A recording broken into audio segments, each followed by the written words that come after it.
6 দশকের বেশি সময় ধরে চলা চীনের দমন নীতির বিরুদ্ধে বিক্ষোভ করেছেন তিব্বতিয়ান ইয়ত কংগ্রেসের সদস্যরা। নয়াদিল্লিতে চীনা দূতাবাসের সামনে জড়ো হন ভারতে নির্বাসিত তিব্বতীরা। এ সময় চীন বিরোধী স্লোগানে কেঁপে ওঠে দূতাবাস প্রাঙ্গণ। পুলিশের বাধার মুখেও দমানো যায়নি তাদের। ব্যারিকেড টপকে এগোনোর চেষ্টা করেন অনেকে। এক পর্যায়ে জোর করে গাড়িতে তোলা হয় বিক্ষোভকারীদের।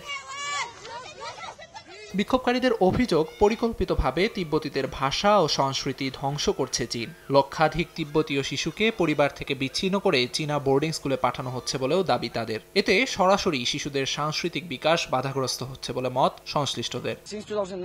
আমরা চীনের এই সাংস্কৃতিক নিধনের বিরুদ্ধে। লক্ষ লক্ষ শিশুকে জোরপূর্বক চীনা ভাষা ও প্রোপাগান্ডা শেখানো হচ্ছে। মানবাধিকারের চরম লঙ্ঘন চলছে তিব্বতে। বিশ্ববাসীকে এর বিরুদ্ধে দাঁড়াতেই হবে।